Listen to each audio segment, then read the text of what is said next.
to introduce you to Ginny. Ginny is originally from Texas, and she now resides in Barkhamsted, Connecticut, and is a master wildlife conservationist with the State Department of Energy and Environmental Protection.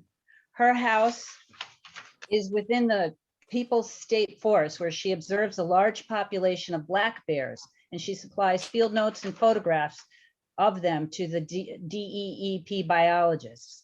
Ginny has presented numerous talks and lectures here at our library in person and on Zoom presentations, and she will be giving at least 2 or 3 more this year, which at the end of this program, I will share the dates with you. Okay. And you can learn more about some of our other natural programs that are coming up. So with that, I present to you Ginny Apple, and thank you. Hi, everybody. Nice to see you again. I've noticed a few faces I've seen before from up there and some friends of mine. So first, I don't know how, I want to show you a coyote skull before I get started. Oh, look at him there. Coyote skull. Come on. Okay. Oh, you got it there. It's down, Doc. So here you go. You see, it's not too big. If you can see it in relation to my hands, you know, it's very narrow compared to some other larger predators. But you can see the teeth. They have those, you know, canid teeth that are good for eating and killing stuff. So very good at biting into the neck and ripping and killing them. So, all right. So as we get going, if you hear yourself talking, please try to mute. The way start video is So lined out. Jeremy, Mary Lou's not muted. She needs to be muted. I think you have a mute all button. I'm going to hit it and see what happens. Okay, they're hearing you when you talk. Okay, so.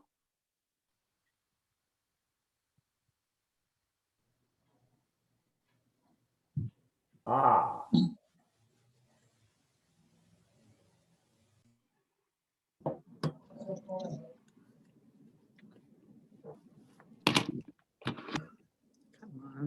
Jenny, you muted yourself somehow. Okay, now I'm not. Okay, there we go. Now can you hear me? Okay. Yes. I refuse to say, can you hear me now? But anyway. All right, so the Eastern Coyote, I call it the ecological generalist and ultimate survivor, and you'll see why as we go along. The coyote is one of several North American animals whose name has Native American origins. The word coyote was originally a Spanish corruption of the Aztec word for the animal, C-O-Y-O-T-L, coyotl. From there, it was born into English. The coyote, as you might know, is a major mythological figure for most Native American tribes, especially those west of the Mississippi, which is where the original population of coyotes came from. The coyote plays various roles in the mythology of indigenous cultures in North America, sometimes as a trickster, sometimes a demigod, sometimes as a prophet, but largely as a teacher. Native stories about the coyote center on his cunning mischief, magical powers, and often apparent lack of morals, which isn't necessarily always true. Like real coyotes, mythological coyotes are usually notable for their crafty intelligence, stealth, and voracious appetite. However, Native American Indian coyote characters vary widely from tribe to tribe. In some of these tribes, the coyote is a revered cultural hero who creates, teaches, and helps humans see the error of their ways. In others, he's an anti-hero who demonstrates the dangers of negative behaviors like greed, recklessness, and arrogance. Still in others, he is that comic trickster character whose lack of wisdom often gets him into trouble while his cleverness gets him back out. In some native coyote stories, he is even some sort of a combination of all three. So a very, very interesting critter in mythological cultures. Among Pueblo tribes, he was believed to be hunting medicine. So these hunters would keep stone effigies of coyotes as one of their 6 hunting fetishes, and they associated these with the West and the color blue. So a very powerful figure. Coyotes are, as I said, the Aztec name for them, C-O-Y-O-T-L, to give them their original Aztec name. They've always been a cosmopolitan species. They've apparently been living in urban environments for millennia. Even the center Tenochtitlan, I can't say that place, has a alley named Coyocan, the place of the coyote. So some people say, is it coyote or coyote?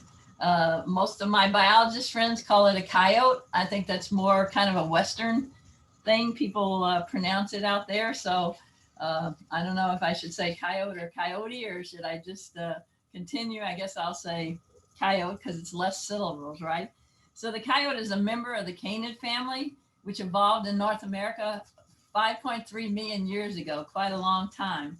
Many of the other species of canids, such as wolves and jackals and wild dogs, spread around the globe via land bridges connecting America to Europe and Asia. But the coyotes never left, and they evolved as a distinct species around 1 million years ago here. While the early colonists successfully culled or wiped out wolves, cougars, grizzly bears, and greatly diminished black bear populations over vast regions of the continent, in our war against predators, the coyote is now more widespread than when Europeans arrived in North America. And at that time, they were west of the Mississippi. In the early 19th century, the coyote still was not found east of the Great Plains. It still was a Western animal. As a result, Lewis and Clark had never seen one until they got to the Middle Missouri River in present-day South Dakota in the fall of 1804. They wrote in their journals that they were seeing some kind of new fox. But once they shot one and looked at it up close, they realized it was no fox, but something more similar to a wolf. So they named it a prairie wolf, and the name stuck and was known, and that's what the name of the coyote was named for that part of American history. So Mark Twain also kind of maligned the coyote. In his classic 1870s book, Roughing It, the author launched into a 4-page comic rant about the coyote as a cowardly, despicable little wretch that lives off carrion. And his most famous quote in that was, "The meanest creatures despise him, and even the fleas would desert him for a velocipede," which was like an early bicycle. I'd like to read quickly something else he said. He said, "The coyote is a long, slim, sick, and sorry-looking skeleton with a gray wolf skin stretched over it, a tolerably bushy tail that forever sags down with a despairing expression of forsakenness and misery, a furtive and evil eye, and a long, short face with slightly lifted lip and exposed teeth. He has general slinking expression all over him. He is a living, breathing allegory of want. He is always hungry." So he really had a dim view of the coyote. And this continued throughout history. In 1920s, even Scientific American called the coyote the original Bolshevik, which we know in those times was a big insult. But despite all this, coyotes have proliferated in the face of a century of intensive persecution. Over 500,000 are killed per year, even today, many of those from helicopters and planes, but have again and again confirmed their intelligence and adaptability in the face of adversity. They have indeed proven worthy of folklore.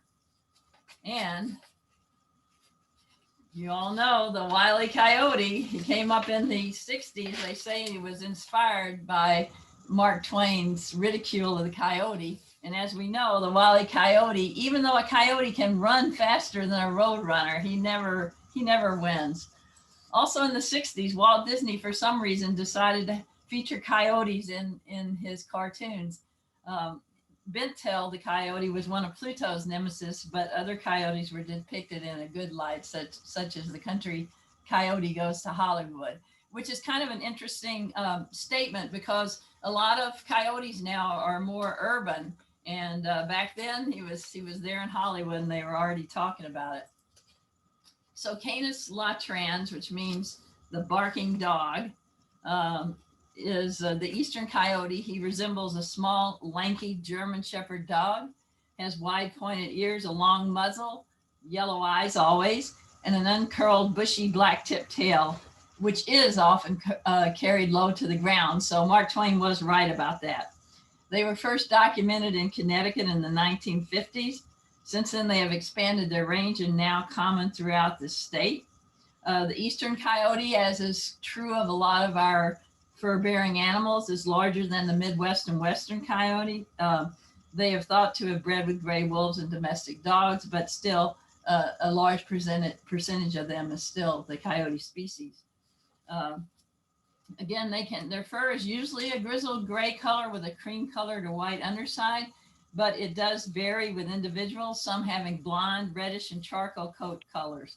They are 48 to 60 inches long from tip of nose to tail, and they weigh 30 to 50 pounds. Their expansion, their eastward expansion, here you can see this in the 1900 to 1930s, still largely in the west, but starting to move up into the upper Michigan Peninsula towards the Great Lakes, and then dispersing out. They gradually colonized areas that formerly contained gray wolves and puma, and they finally filled the niche of a medium-sized predator. Again, they were a totemic animal, as we said, and again, has lived here in North America for more than 1 million years. So it's a survival species, and it tends to do well. Here we are. They were first, as I said, observed in Connecticut in 1950.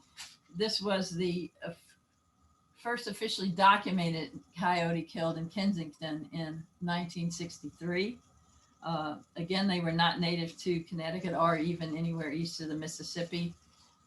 Today, coyotes are in every state and town, though we don't know exactly for sure. We may have a population of, thousands in the state. They're opportunistic and adaptable, which is one of the reasons why they've survived so well, even though they're largely persecuted. They're an amazing example of what I call ecological generalists. They are intelligent and inquisitive and can quickly recognize and adapt to new habitat and opportunities, which mean if it's not working where they are for food and shelter, they'll just move on to somewhere else. They're very enterprising and have colonized many kinds of habitats, from forests to grasslands to suburbia, even urban areas. And they're able to tolerate and coexist with humans. In fact, many times they might be watching you and you won't even know they're there. They are intelligent. We've had steady population growth in Connecticut since the 50s because of excellent habitat and regulated hunting and trapping. They also spread throughout Connecticut because they are well adapted to these changes. So as we grew, as the roads fragmented our land more, were able to adapt. They may be active throughout the day, but are most active during early morning and near sunset and after dark, which is what we call crepuscular. As you can see, this is on the right is a coyote in New York City, somehow got on top of a bar. And again, here they are next to Canada geese. You would think, oh, don't you want to have something to eat? But might have been full. Like Connecticut's many animals, they're becoming urbanized, which means that they can tolerate a certain amount of growth and buildings and still exist. Because one reason is they feed on vermin. And in a lot of cities, there's a lot of garbage dumpsters and garbage out on the street. And the vermin come to the garbage, and thus the coyotes have something to eat. Greg? The increasing population is evident by sightings and coyote conflicts in the news. Again, being opportunistic, they travel where the food is available. They'll sneak on porches to eat dog food, hang around bird feeders to prey on small critters that linger there, steal from trash cans, and they'll even leap into apple trees to get the fruit. They do eat fruit as well. A coyote's favorite food is anything it can chew. Again, as I said, they're opportunistic, and whatever's most easily available, they'll eat it. Here he's eating a little mouse or a shrew or vole. Their primary foods include fruit, berries, small rodents, rabbits, birds, snakes, frogs, and insects, but they don't eat toads. So they will scavenge on animal remains, including roadkills, as well as garbage and pet food left outdoors. In suburban areas, they might prey upon unprotected pets, including outdoor house cats and unsupervised domestic dogs. Generally smaller dogs, but We recommend that you never leave your dogs unsupervised. Right now it's mating season, so they're moving around a little bit. Because they utilize so many different food sources, again, they have adapted and can live almost anywhere. They're usually shy and elusive, but they are frequently seen individually in pairs or in small groups where food is found.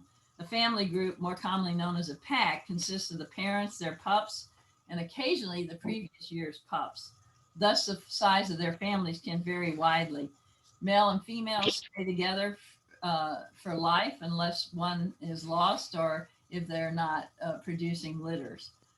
Each pack has an established alpha male and female couple. The coyote down on the bottom is one I had in my yard last year, and as you see, it's very, very blonde. So they can look different. If you look above, those are some Western coyotes, and you can see they're a little smaller and look a little bit differently. Coyotes run at speeds of up to 35 to 40 miles per hour. The hunters will tell you that sometimes they might be going after a coyote, and all of a sudden it's up ahead of them. It'll turn around, look at them and yawn, and then run again. So almost like as if they're intimidating the person. Their prey species range with the seasons. In the winter, they will prey on ungulates such as deer, elk, and pronghorns. That time of year, oftentimes it's hard for these ungulates to get around in the snow. So the coyotes will take advantage of that. And they also weaken because they don't have as much food to eat. It's hard for them to move, and it makes them vulnerable. They actively hunt fawns during fawning season. This can limit fawn and calf survival in bighorn sheep, pronghorn, elk, and deer populations. In the spring, they will also feed on rodents, so I invite them to come over near my 1760 house and eat some of those mice. They will also eat insects, crickets, grasshoppers in the summer, and any other furry little critter they can find. In the autumn, like many of the fur-bearing animals, they'll eat mast, which is lots of nuts and fruits. In packs of coyotes, usually only the alpha pair strikes the ungulates, the deer, first attacking its rump and hind legs, and when it stumbles, they go for the throat. They have been known to have hunting partnerships with golden eagles, ravens, and badgers. Their diet consists again of these small rodents and mammals. They'll even eat woodchucks. Some coyotes will also prey on small livestock, poultry, and small pets. Again, unsupervised pets can be vulnerable if you're known that there are some coyotes around. So we recommend to not leave your pets unsupervised if you think there are coyotes around. Larger animals, again, and beaver even are taken. They will eat roadkill, and that makes up a portion of their diet. You know, eating roadkill, they don't have to expend any energy, but also eating roadkill is a danger for animals because they can get hit by cars.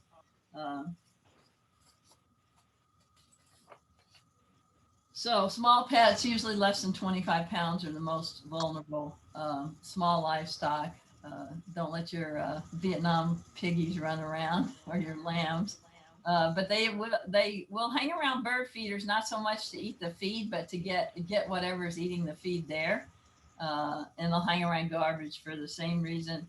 And they'll hang around places where there's pet and livestock feed because little critters go there to eat. So as I said, they're very opportunistic. They quickly learn where their prey is going to be, and especially easily taken prey. Coyotes that take pets are not necessarily considered immediate threat, although it is to human safety, although it's sad for the humans. You can report it, but they won't necessarily be removed because they might just be moving along their way. We call them Wiley Coyotes. So again, these are two different coyotes. For some reason last year, I had a lot of coyotes in my yard, not this year so much. By this time last year, I'd probably seen 8 or 9 different individual coyotes. Hard to take pictures because they're all there at night. So I would hide behind my windows, and I have a door with all windows, and luckily I have security lights that would go on, and that would help me get these shots. But again, you can see a totally different coloration in these two coyotes. One's more reddish. That's different than the blonde one you saw before. The coyote has a very developed sense of smell. which he uses for finding food and avoiding dangerous predators. They use their smell to spot a prey that's scurrying beneath the snow. That's also, you will see fox doing that as well. In order to not get detected by these predators, sometimes coyotes walk on their toes to make as little noise as possible. They're able to detect hunters coming from a mile away or even more. So again, they are very wary, but they also have their senses that are heightened that can help them in a situation where they need to be helped. Again, here's that reddish one. Sometimes their colors change, you know, to adapt to their environment. Coyotes use a wide variety of vocalizations in order to communicate with one another.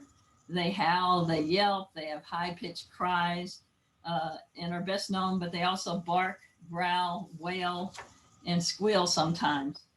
Family groups yelping in unison can create the illusion of a dozen or more performing together. Coyotes are most often heard around dawn and dusk.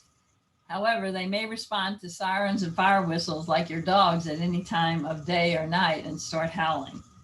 When people hear coyote howls, we mistakenly assume that there's just these huge, large pack of animals that are going to descend on our yard and eat whatever's there, all raising their voices at once.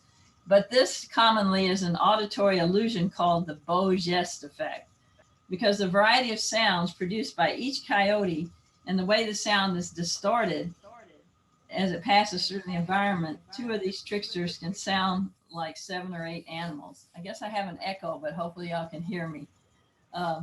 Group yip howls are produced by a mated and territorial pair of alpha coyotes. Again, they mate for life, generally speaking, with a male howling and the female will intersperse yips, barks, and short howls. So if you listen closely, you can probably hear that difference. Beta coyotes, which are children of the alpha pair, they're getting into all this kind of math stuff here from previous years, and current year pups may join in if they are nearby or respond with howls of their own. And once one group of coyotes starts howling, chances are that any other alpha pairs nearby will respond in time, with chorus after chorus of group yip howls rippling across the miles. Often they're called song dogs. You might have heard of this, and their songs come in 2 basic types. The group yip and howl is thought to have dual purpose. It promotes bonding within the family group, but also serves as territorial display. Coyotes will howl and bark separately. This second type of song is virtually always an indication of disturbance or agitation. The higher the proportion of the howls, the more agitated the coyote is. That doesn't mean they're necessarily going to be dangerous. It just means that there's something in the area that has them agitated. Predators of the coyote, I meant to say, basically here are humans. Out west, they would be wolves and mountain lions. Coyotes will howl and bark at neighbors who intrude on their territory and at dogs, people, and other large animals they perceive as threat. One thing I find very interesting, their howls are like human voices. They are distinct and individualistic. Animals can distinguish each other by their howls. So I'm going to play some noises for you so you can hear these noises they make. And the first is kind of coyotes talking together.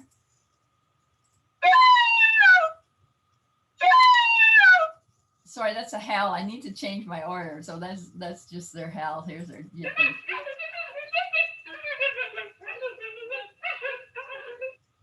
Okay, and this is.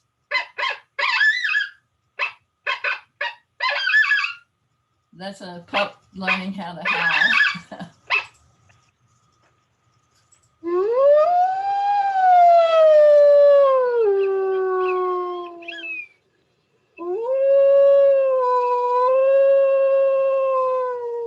So that's a lone coyote howling. Hold on.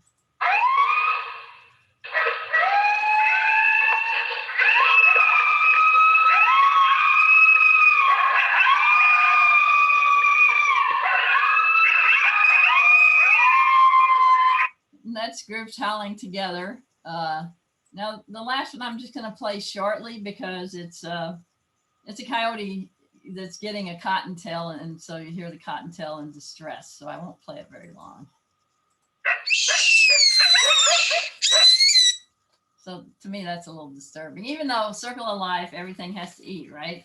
So those are some of their vocalizations. And the little ones, as soon as they learn they have a voice, they just create quite a ruckus. They'll keep howling and yipping and barking and doing all kinds of little stuff. So they're very cute when they're young. So here's the Coyotes Tracks. They show prominent claw marks and 4 toe pads, along with a larger triangular heel pad. Oftentimes the back leg will go in front of the front. As you can see on the right, I don't know why I have an echo again, but their tracks are more narrow than a dog, which I'll show you here. Excuse me, the reason you have the echo is certain people don't have their mute button on and they're echoing back on you. Oh, okay. So maybe that, if anybody can mute, I don't care about the echo as long as it's not affecting you guys hearing me. Okay, in the Northeast, front tracks of a coyote are 2.5 to 3.5 inches long and 1 3/4 to 2 3/4 inches wide. Their rear tracks are 2 1/4 to 3 1/4 inches long and 1 1/4 to 2 inches wide. And the heel print is smaller and rounder on the rear tracks. So coyote, I think, are one of the easier tracks to figure out, you know, that it's a wild animal. They tend to trot along, so they'll kind of go, it's sort of a straight line. And as you can see on the left side, the dog tracks are much different, even though they're easily confused by people who haven't really studied tracks. A guideline, but not a strict rule on the tracks, is that dog tracks are rounder, the toes more likely to stick out the sides, and the heel pad is usually more pronounced, as if the dog is more flat-footed, if you'll think about it. Remember, I told you when the coyotes are sneaking around, they're kind of walking on the tips of their feet. And again, they often trot while they're traveling. So their range is 2 to 10 square miles. The males and females raise their pups together. The average lifespan 5 to 7 years. Sometimes in their teens, they have been known to live to be 15 years. But again, they are a very preyed upon predator, shot often when someone finds them in their yard. So predators, mostly humans, through hunting and trapping. Bears often, boars might take young pups, and the young can be also taken by bobcat, fox, and great horned owls. And this is true of a lot of other young critters, you know, sometimes they're taken by those same. Urban and suburban habitats are smaller than forest ones because they have pretty easy food sources. Again, like I said, with the garbage. They are, though, highly territorial, and they actively keep non-family members outside their territory, both individual coyotes and other family groups. They will defend their territory through howling, scent marking, body displays, and confrontation with trespassing coyote. So their dens, they'll commonly enlarge abandoned dens of woodchuck or fox burrows. And the female will keep adding to the den, adding soft debris as she goes along, making sure that, you know, the den is fresh. If it gets too many fleas in it, they'll move the den because they want, you know, their pups to raise healthy. So they breed from January to March. Pups are usually born in the den in April to mid-May. They have 1 to 12. The average is 7. Sometimes, depending on if there's less density of coyote, they might have more, you know, because maybe the survival rate's not as good. It's one of those interesting things about nature. They're weaned at 6 to 8 weeks, and they can forage and hunt about 8 to 13 weeks. The male and female usually, as I said, maintain pair bonds for life. In Connecticut, again, the breeding season is right now. Gestation is about 63 days. Although they can dig their own dens, they often enlarge, again, a woodchuck or fox burrow. When the pups are born, as the average here, again, is 7. Both adults care for the young and will move them again if they are disturbed. Oh, wait, my thing didn't wait. So here they are. They're pretty cute. You know, all little babies are pretty cute. Here they are as they get older. If you're a coyote pup, you soon realize there's not much time for childhood games. Their eyes open at 10 days. They eat solid food at 12 to 15 days. They walk at 20 and they start running at 6 weeks. By 3 weeks, they start biting each other with less inhibition than even wolf pups. So they get pretty rowdy and pretty vicious with each other because they have to learn that they've got a, survival of the fittest. In 4 to 5 weeks, they have established dominance hierarchies among themselves. And after the den is abandoned, they will follow their parents in patrolling territory and hunting. They might leave and disperse then, but some can remain longer. By 8 months, they have the dimensions of an adult, and a month later, they have adult weight. So they're full grown, just past at around 9 months. Again, they do grow rapidly and they do disperse in the early fall or winter. And they might, especially the males, might go long distances. Although I have read in a number of pretty reputable places that sometimes the females possibly might even go as far.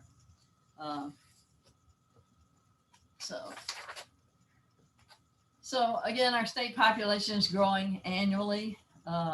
The DEP has a detailed management plan, which includes hunting and trapping seasons. Their management policy is comprised of education and outreach. We try to talk about the animals and help people know what to expect. They're controlled via what we call NWCOs, nuisance wildlife control officers, in hunting and trapping seasons. 200 to 400 are trapped or hunted per year. A person may shoot a coyote in Connecticut if it's endangering their domestic wildlife or any of their animals. Not hopefully if it's just going across your yard, but anyway, wait a minute. Oops, wait a minute, something went. I got to get something, I pushed something wrong. Hold on. Okay, Coyote Reports. We do encourage people to report animals like bobcat, bears, coyote. It gives the DEP a sense of the population, their movement. It gives a sense with predators like the coyote, if there have been cat attacks or dog attacks, poultry or livestock, or if they're diseased. A lot of times, if people are hiking, if you're hiking, I know in Connecticut, a lot of people hike with their dogs off leash, and that's not really legal in state forests and parks, but people do it anyway. And if you do that, when a lot of these species have their young, if that dog willy-nilly goes up to a den, they're not going to be welcomed so well. So we encourage you to keep your animals under control at all time. And we do encourage people to not have outdoor cats.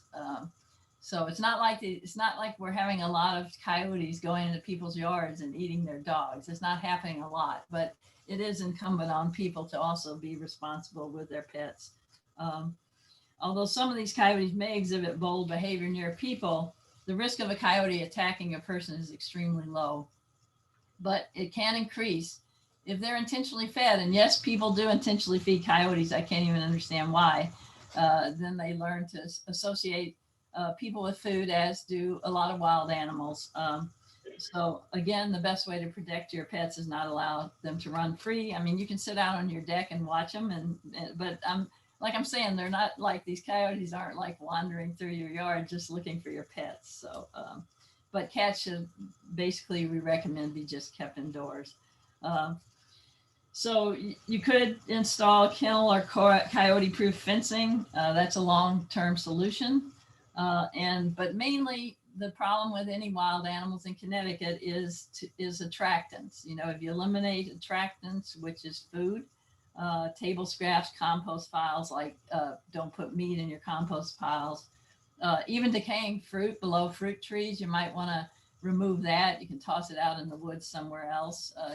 Just little things that you think about that'll help, keep the wild animals in the woods or away from your yard. Again, the mere presence of a coyote doesn't necessitate its removal. In most cases, if it's left alone, like any other wild animal, it'll just make its way back to its natural habitat, because it might not like the kind of music your son or daughter's playing. It might want to go back to the quiet of nature. Again, removing attractants such as bird feed, garbage, and pet food reduces the chance that they'll hang around homes.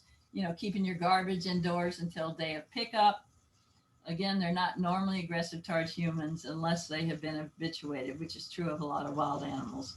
An exception, again, is during whelping season. They can be bold and aggressive if they feel somebody's invading their territory. And generally, we're such a small state.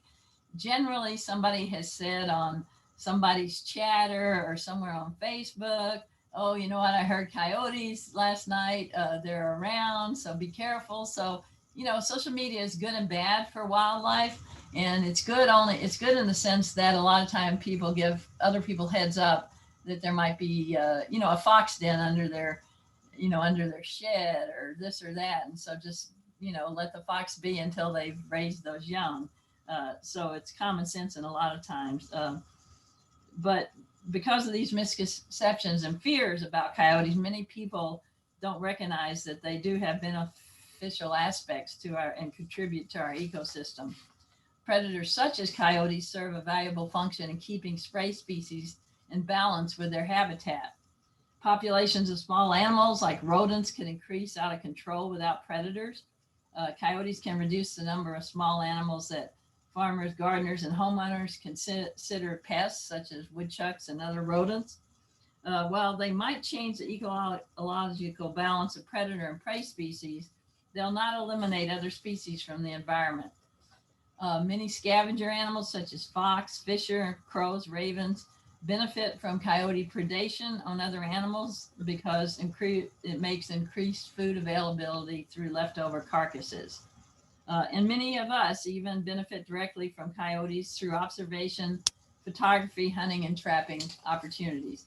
It's really great to, observe animals, but you have to do it quietly, and animals show up randomly, as most of us know. So here's some things. Coyote behavior, our relationship with coyotes is directly affected by our behavior. So rarely, occasionally seen at night, but it will limit food sources and supervise their pets and don't let them run free. That helps keep, the problems low. Sometimes they are seen during the day, doesn't mean they're rabid. And that's true of a lot of our Connecticut animals, even raccoon, sometimes they will be around in the day. So if you are confronted by a coyote, you can throw things at it, never run. It's not a good idea to run from wild animals. If they don't see you as running prey, they might think you're wanting to play, like it's true with black bears somewhat. Again, if they're attacking pets or fleeing from people, then you might have to consider if there's a negative situation, some kind of removal. If they're aggressive, growling, barking, certainly report that. So, use your good sense. But again, a coyote just wandering through your yard, drinking out that water dish you left out, or even just sitting under a tree towards the back doesn't mean it's waiting there to pounce on something that comes out. They're just kind of just being a coyote. Again, this is leashed. The owner would have to yell. It doesn't necessarily look like this coyote is going to attack, and I found out later it didn't. So it was just taking a sniff, and then it ran off when the owner yelled. So again, they are a valuable part of our ecosystem. You can find these fact sheets on the DEP website, and it's interesting because you can find tips on preventing conflicts with coyotes, how to report coyote problems, also how to report sightings. This goes a long way to preventing human coyote conflicts and helps maintain the balance between our needs and those of this medium-sized predator. Again, a few things to help protect you and your property. Don't let them intimidate you. Don't hesitate to threaten or scare them with loud noises or bright lights. You can pick up small objects, such as even a tennis ball, and throw them at it. If it catches it, well, you might get it brought back, but not really. I'm just kidding. If a water hose is close at hand, you can spray them with water in the face. Just let them know it's unwelcome in your area. They will raid open trash materials and compost piles, so secure your garbage in tough containers with tight-fitting lids. And again, always we recommend take out the garbage early in the morning, not the previous night. Don't feed, obviously, or try to pet coyotes. I mean, I know people who just think, oh, that's such a cute little puppy, you know, maybe I can pet it. Keep them wild. Feeding, whether direct or indirect, can cause them to act tame and over time may lead to bold behavior. If they rely on natural food items, then they will remain wild and wary. We want them to stay wary. Free roaming pets are more likely to be killed by automobiles than wild animals. They do view cats and small dogs as potential food and larger dogs as competition. So keep them all under your control at all times. And again, feed pets indoors, not outdoors. It's just, like I said, I've told people, you know, a bear can smell an empty dog dish from like 2 miles away. And so these other predators that rely on smell, though their sense of smell is not as good as a bear's, they can smell those empty dishes and they think there's food there. If you have bird seed out, even in the winter, keep the area clean underneath it. So that'll keep the small mammals away that these coyotes prey upon. It's a good idea to close off crawl spaces under porches and sheds. And again, you know, use the right kind of fencing to protect your livestock, and educate your neighbors, you know, help them so we all can coexist. We all are healthier having all these animals around, but we all have to learn how to live with each other. There are hunting and trapping seasons. You can get these magazines online now. Coyotes are classified as fur bearers, and the trapping and hunting season are part of DEP's management plan. Hunters and trappers are required to follow strict laws and regulations. They have to report and tag coyote pelts before they are sold, tanned, or mounted. Coyotes are used, I won't say the brand, but for a very expensive brand of winter wear now for the collars. So that's why the strict tagging, so that things are not over trapped or over hunted. The current seasons are January 1st to April 26th, the end of May till the end of December. And trapping is from early January to March 15th and November to late December. We have about 200 to 400 trapped or hunted per year. That doesn't count the random ones that might have been shot, you know, as a threat. So there's 3 main options for resolving conflict with coyotes, and these are important. And I don't do this as often with other species so much, but people tend to be very afraid of coyotes. These options are tolerance, fencing, and good husbandry. I always have a problem with that practice, and lethal removal. Tolerance means that most of these conflicts can be resolved by implementing preventative steps. The public has to alter their behavior, be aware of the environment, whether you live in rural, suburban, or urban settings. And if you adopt these recommendations I talked about, then that will help decrease any frequency of seeing coyotes in the area.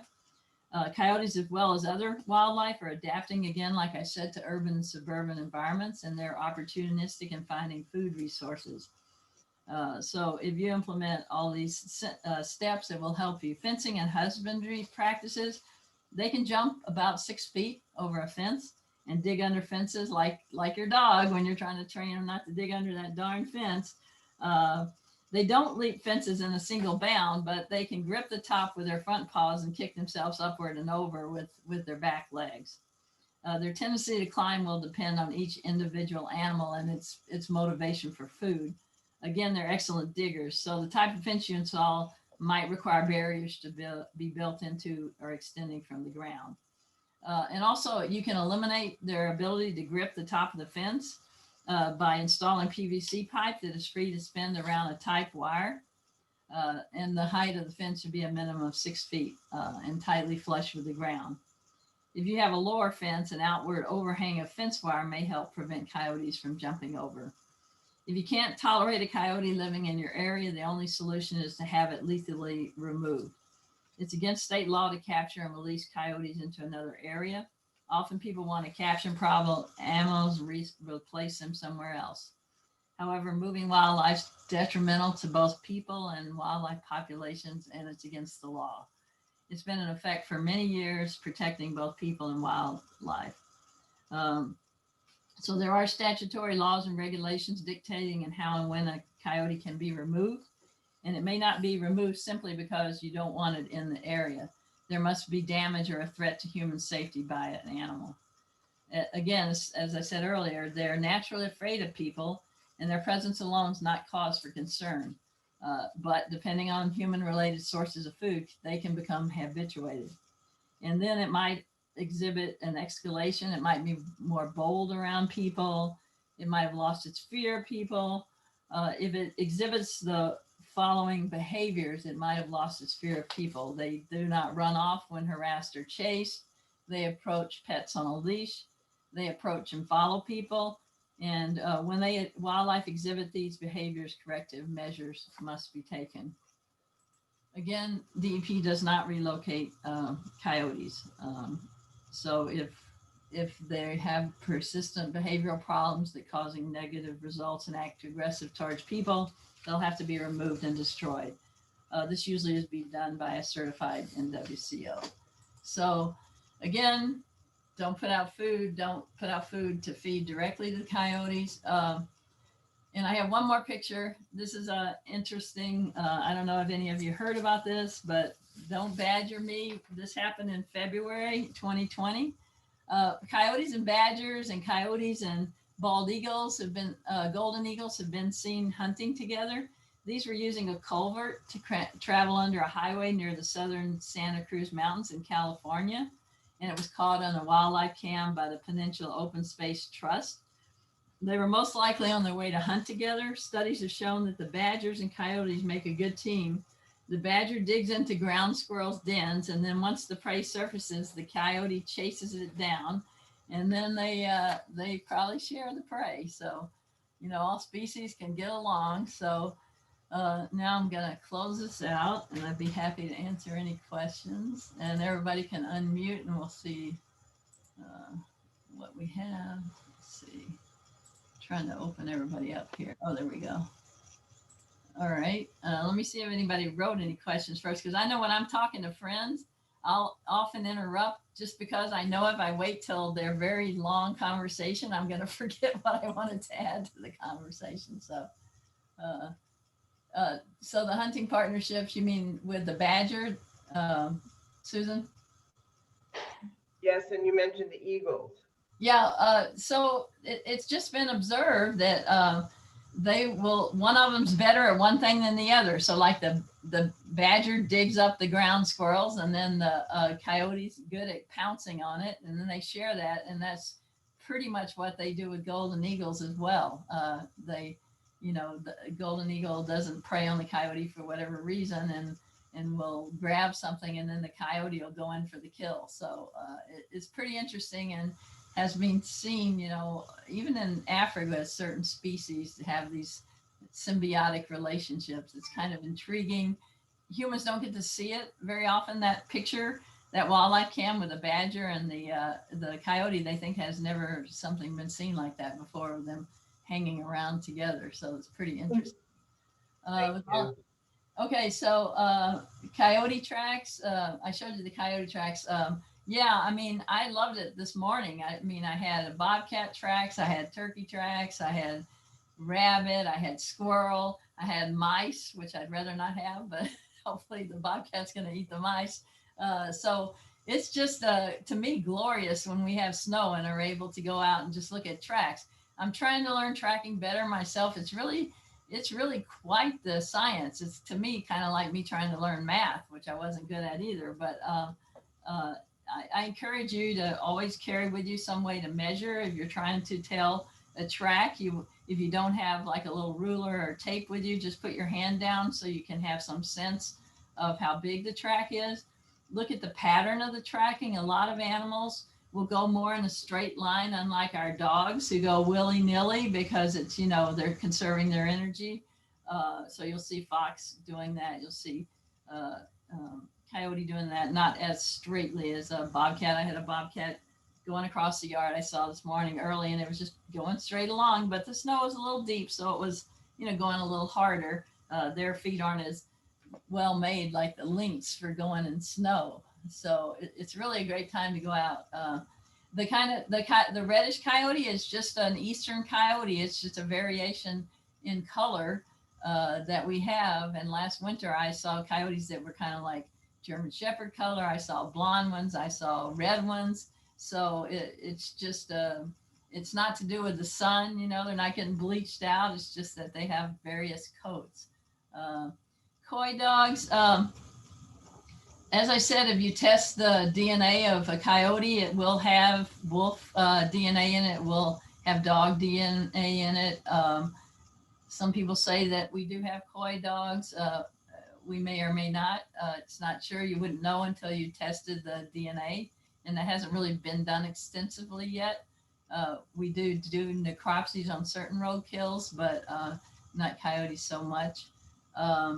The coyotes are persecuted. A lot of people have a lot of fear of animals, and a lot of fear of animals has been created by media. And Darcy's a great filmmaker. I know. I hope you don't mind me saying that, Darcy, but you know, people can really blow up behavior. Like a lot of times people will kind of merge the behavior of grizzly bears with black bears, and they're very dissimilar animals. You know, they have totally different ways of reacting, totally different diets. So, you know, what happens is one incident happens, it gets blown up. You may not have heard the true story. Like somebody's loose dogs ran upon and startled a black bear, and maybe the black bear swatted like this, like we swatted a mosquito, you know, not aggressively, just to get that away. And then it turns into this whole situation that this saliva frothing bear was chasing a dog when the owner had let the dog run loose into an area where there was no bear. So I think that animals are persecuted because of our fear. Think of the Brothers Grimm. I mean, I see a lot of you that are my age, and we read all those stories about all those scary animals, you know, and so we do demonize, and the best thing we all can do is to educate ourselves about the behavior of animals. And animals are like humans in that there are some rogue animals, but I think a little less so than rogue humans. So we just need to learn their behavior and learn how to coexist with them, because I think it's just rather remarkable that, you know, I woke up this morning about 6, I looked outside and here goes this bobcat trotting across the back of the yard, you know, and then about an hour later, here's a bunch of turkey, you know. So I am surrounded by state forests, but, you know, you can be in the city in these things too. So, you know, I think it's just, it's incumbent on us to learn how to try to live with these species, you know, and recognize the boundaries of them. Let's see. Thank Mark and Nancy. Yeah, they do. They always have yellow eyes, but do have very different colored fur around here. Western coyotes, I see my friend Wanda's from out in Texas. You know, a lot of those are a little blonde, but they always have gray on them too. So they're a little more German Shepherd-like looking, but they all kind of vary. Let's see, did I get everybody's questions? And anybody can ask questions. You can unmute yourself if you want to ask any questions. So Ginny, this Yep. is Erica. Yep. I do want to tell people that we do have 2 more programs that you would be presenting animals, and I'll tell you the days. We have an eagle presentation on March 20th at 2 p.m. and it'll be a Zoom presentation, and you can see the Zoom link either on the newsletter that we send out or on our Facebook page. And there are numerous, someone told me today that they found something on the Connecticut network about this particular program. So there are numerous ways. You could even call us and we can add you to our newsletter list and things like that. So that's, again, that's March 20th, Eagles at 2 p.m. And then in April, Ginny will be doing a program on beavers, which would be again at, it'll be on April 17th at 2 o'clock. And it's again a Zoom presentation. And again, you can get in touch with us at the library. You can look on our website. You can request a newsletter if you email us at dmhuntlibrary.com. And there is another animal nature program that we are having in March. And that is an interesting one on beekeeping by Dan Carr, who has he and his wife have a farm here in Falls Village. And That will be about the beginning experience of beekeeping, and that'll be at 2 p.m. on Sunday, March 7th. Oh, that's- So at this time, if we're finished, I wanted to thank you. I have a couple of other questions. From, Oh, sure. So Let me, oh, I see. Yes, you're right, in the chat room. yeah. Hey, Okay. so Darcy, do we really need trapping coyotes? I can't really say. That's just, part of their management. Most of our species, there's a few like bobcat and bear, that are not hunted in the state, but most everything else is. So that's all up to legislation, and it's a management practice.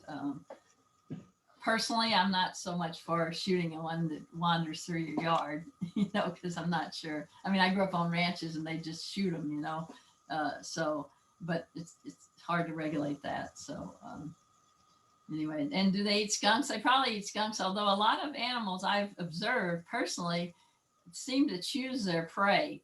I've seen a bear and a fox, like in the winter, the bear's in late autumn, or the fox right next to, like, really close to like a raccoon, and like they just don't pay them any mind. Now obviously bears are omnivores, so they're not generally going to go after a raccoon, but the fox, I saw a fox and a raccoon like right to each other, and neither one bothered each other. But then later on, the fox circled around my house and came back and flew off the deck towards the raccoon, but not trying to get it, just to play, just to intimidate it. So I think animals a lot of times pick their prey, because a raccoon has very sharp claws, very sharp teeth, and could do a lot of damage on an animal. And a lot of animals probably don't like that skunk spray either. They can shoot it like 20 feet. So they, not common, but I'm not saying they wouldn't prey on, they do prey on small animals. They eat woodchucks, which is a pretty hard thing to catch, because woodchucks are pretty heavy, and they will prey on beavers as well. So so I appreciate, I'm happy to see all you hunt library folks again, and see some of my friends here. And I've actually got a bald eagle talk at 4, so it's like I'm a university professor today, I guess. There you go. Well, Ginny, thank you so much. All Thank right. you so much, and I'm sure we'll see you soon. Thank you all, and we'll see you soon. I laugh with my friends. First, I said I was the Better Business Bureau because I primarily did black bear, bald eagles, and bobcat. But now I've added beaver to the mix, and I'm really fascinated by the beavers. So I'm very excited to tell you about those. And I also do a lot more animals now too. But at first I was doing the bees primarily, but I couldn't find any more bee animals. So all right, everybody have a good day. We'll see. All right, thank you. Thank Take you very care. much. Bye-bye. Bye. Bye-bye.